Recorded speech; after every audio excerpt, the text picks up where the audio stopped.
CDF money. So I started a foundation, the Rigathi Gachagua Foundation, to continue doing the work of charity.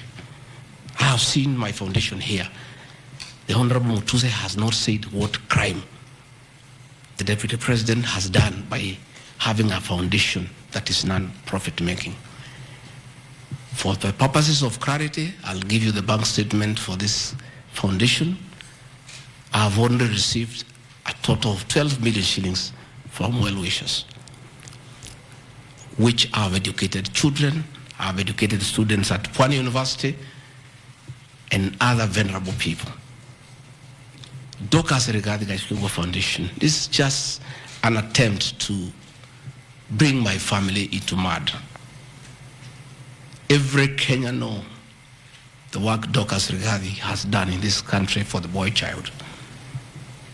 She has opened clinics for addicted children, and she gets a lot of money in her foundation. Since a decision was made that the government will not fund the office of the spouse of the Deputy President, Kenyans of goodwill flock to her every day with cash donations, with material donations, for her to continue with a very good program she's doing of rehabilitating children in Kilifi, in Mombasa, in Nyandarua, in Laikipia, in Nairobi, and her work is well documented. I am yet to see from the mover of this motion what crime the Dorcas Rigathi Gachagua Foundation has done. There is no allegation, there is no evidence, there is nothing. Against Rigathi Gachagua Foundation, there is nothing. Spiritway Limited is a company registered by Dorcas Rigathi that does work with church ministries. This ministry has not traded, does not even have a bank account.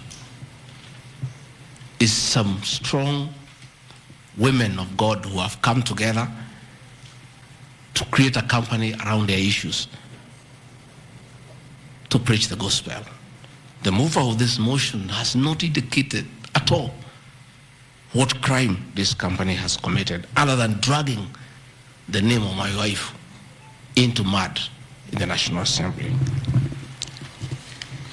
Calvary Creed International Limited, as the name suggests, is a company founded by my wife in 2015, long before I became a Deputy President. Again, on evangelism and activities to do with the Church of Christ. I have not seen a single allegation against this company. Mothers of the Lord Limited. Again, this is a company incorporated my wife, Pastor Dorcas, in 2021 with our friends. It has never traded. It does not even have a bank account. The Anani Collective. This is a business name registered my son, Dr. Keith Rigathi, in 2021 before I came into office. And I've asked him, and he has told me the ideas he had, they have not yet come to fruition. So the company is dormant. I am yet to see a single allegation against this company by this young man. Grad Pass Apartments Limited is a company that the executors of the late Gachagua put together to manage Langata View Apartments. The late Gachagua left 80 apartments for his children in Langata and asked us to sell and distribute the proceeds to the wives, the children, and the brothers in a formula that he gave. In a family meeting that I chaired, we agreed as a family that we should not sell the flats. We should share them so that everybody can be getting a rental income. In that formula, because of the shares he gave to me, I have 10 flats. His daughter has 10, his wife has 5, another one has 2, another has 1. So we did put this company together called Grand Bypass Apartments Limited. This is a company that will be managing those floods on behalf of the beneficiaries of the estate of the late Gachagua. Again, this company has been put here by the Honorable Mutuse as a company that is involved in corruption.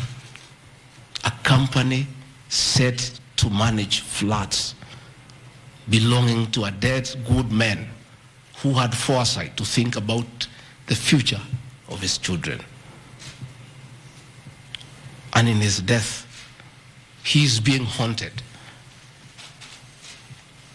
on nonsensical allegations simply because a decision has been made that Rigathi Gachagua is no longer useful to this administration. He is a spent cartridge. His work was to help fight Uhuru Kenyatta and get President William Ruto to power. And thereafter, he is of no use. So he should be dispensed with, and somebody else can be appointed against the will of the Kenyan people. That is the viciousness that we are even fighting the dead.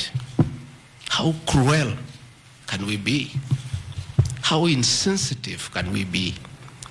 What is this power thing? That you even fight the dead for you to entrench yourself in power and get rid of your perceived political enemies. I appeal to the people of Kenya to have respect for the dead, if nothing else. People may have money, they may have power, they may have everything, but they must remember that it is very respectful to respect the dead. Please, stop haunting my late brother. Don't put him on trial. He committed no crime by working hard and leaving an inheritance for his children and entrusting his brother, Rigathi Gachagua, to look after that property.